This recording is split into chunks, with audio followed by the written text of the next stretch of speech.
What's the hubbub? We have some rumors, reactions, and news towards the James Gunn DCU to cover in this edition. Also, for the Restore SnyderVerse group, let's discuss exactly what you are trying to restore in the DCEU. As some of you might remember, I reported Lars Eidinger, who is playing Brainiac, may have filmed a Supergirl scene that leads into Man of Tomorrow. To expand on that, speculation is that he captures Supergirl on her way back to Earth. It would explain a potential absence of her in the follow-up Superman saga film, opening the team up with Lex without her being involved as a primary player. Next, let's dive into a reaction on what many Restore the SnyderVerse channels are throwing around on lanterns.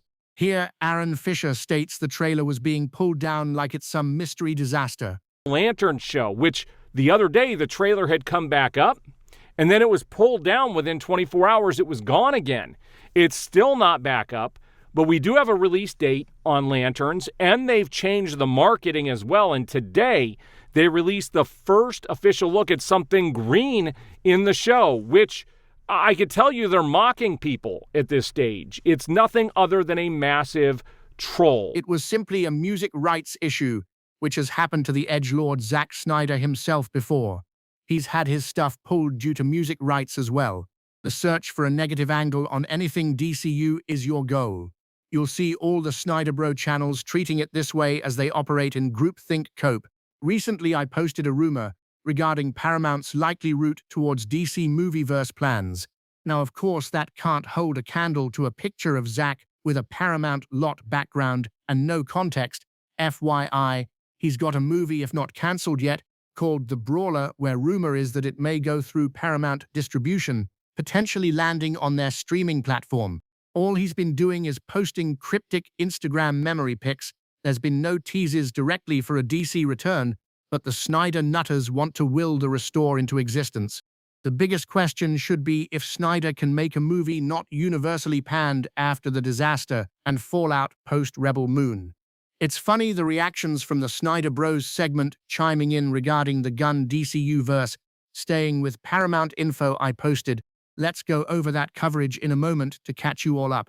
You are the same guys that use Cosmic Book or Crook News, I call it. Matt McGloin, McGloin, constantly says insiders told me and doesn't even have a source description at all these days. Yet you Snyder simps willingly buy into whatever he posts, as it supports your Restore Martha-verse agenda. It sounds to me like Paramount is going to be bleeding out forever, so we're lucky enough if they are likely to continue the DCU Gunverse, partially because it started off well with a long-term plan, but also because of the expense for starting a verse and the debt they are in. Let's go over the rumor I posted in our Hubbub community area. I just received this potential info, rumor but truly a DM source. A Bloomberg-based reporter off the record shared with a Dark Horizons scooper that Paramount will continue the DCU under James Gunn. If it were to fail or Gunn decided to leave, however, the likelihood of any DC reboot, whether Snyder or anyone else, is low due to the debt they are taking on, which that may be upwards of 80+ billion. It's not financially feasible to take on upstart costs, which would be two straight DCEU Snyder and DCU Gunn respectively DC Cinematic Verse misses. With James Gunn having already established a start, they are only comfortable moving forward with it towards continuing the properties at all. It's Gunn or limbo, guys. The SnyderVerse truly seems unlikely as ever and dead as ever. Zack has no DC movies in development, contract, and certainly no release dates. The hopes and dreams for Snyder Riders was always Netflix. Zack started getting projects cancelled by them, and you Snyder nutters denied it and still said it was the path to Restore. Then Paramount, with a hostile takeover bid, looks to be acquiring the WB now. All of a sudden, Netflix is bad, and Paramount and Saudi Arabia are the key for you. No matter who is buying the WB, I guess you'd say it was a great option. Let's say a Russian mob-owned controlling interest of Comcast. You all Snyder Cope bots would be saying Moscow for the win. Just give it a rest, you delusional clowns. You guys did another hashtag session that flopped on the Netflix effort. Now you switch up based solely on who is closest to acquiring the WB. Let's go over what Zack was going to do with the SnyderVerse, and you tell me if this was the path best for these characters. Let me know in the comments below, and please subscribe if you haven't yet to get notified when new videos are uploaded. Zack Snyder's original DCEU plan was a 5-movie arc, starting with Man of Steel and Batman v Superman, culminating in a Justice League trilogy. Key unrealized plans included a nightmare storyline, Batman dying to save Lois Lane, and Lois and Bruce Wayne's child becoming the next Batman. The saga was cancelled following Justice League's performance and studio creative shifts. Oh, this is a goldmine of what were they thinking? Energy. Justice League 2 and 3, we just met, now fight God. Ah yes, nothing says earned storytelling like assembling your team for 5 minutes and immediately throwing them at Space Satan. Darkseid wasn't being built up, he was being speedrun like a final boss you accidentally triggered in the tutorial. Marvel took a decade to get to Thanos. Snyder's plan was basically, what if we skipped emotional investment and went straight to planetary annihilation? The nightmare timeline. Because one depressing timeline isn't enough. Nothing screams blockbuster entertainment like half your movie being a bad dream where everything already went wrong. So the pitch is, here's your favorite heroes, but miserable, dusty, and losing. Cool. Love paying to watch a 2-hour LinkedIn post about burnout. Also, if your main storyline requires a separate apocalyptic timeline to explain itself, that's not depth. That's narrative clutter wearing a trench coat. Batman's sacrifice and, wait, his kid with Lois? This one deserves a standing ovation for sheer chaos. Batman dies heroically. Fine, classic.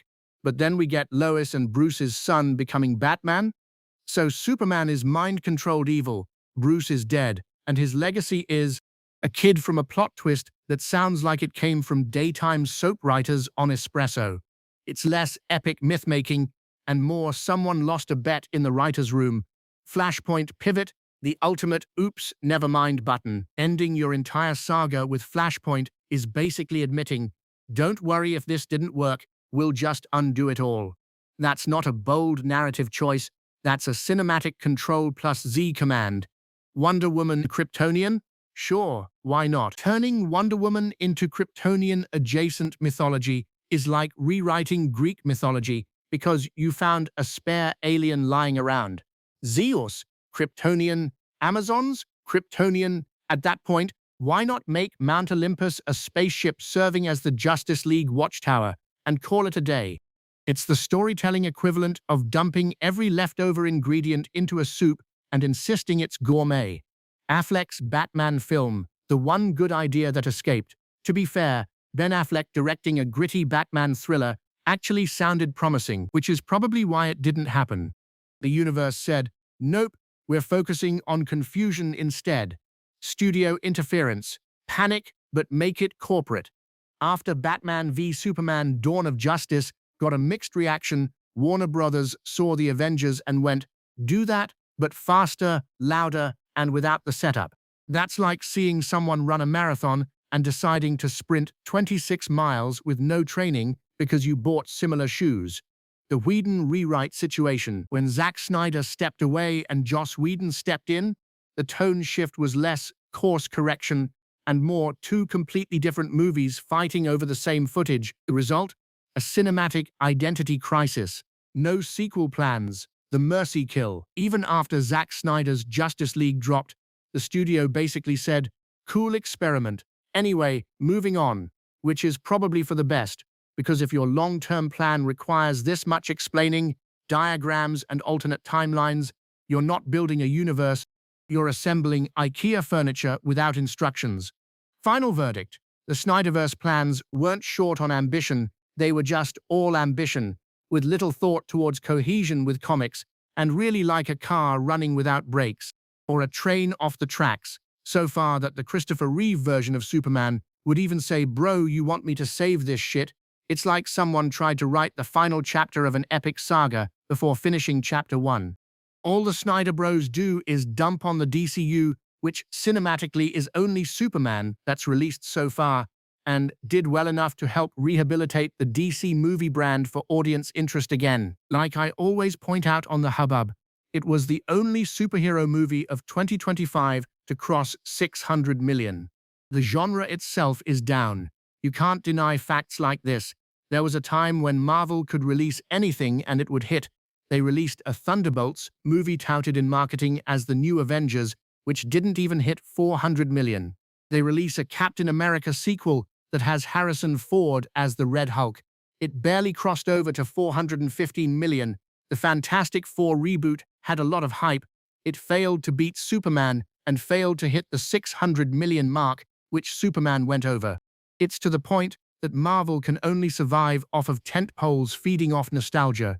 Deadpool, Spider-Man, and Avengers sequels featuring the old cast of favorites is the only way they can bank now.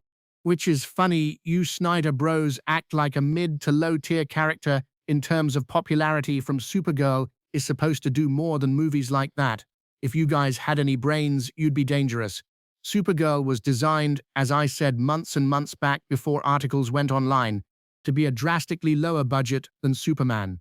Which, there's no other way you greenlight a movie like this without knowing you are looking at a lower box office take. This isn't fear, it's planning. If the movie is great and overperforms, then fantastic. If it does as projected internally, you planned ahead and come out just fine. That's why it really doesn't factor in the continuation of the DCU if it does up to 400 millions at most. We already saw Marvel have 2 films struggling to hit around that number.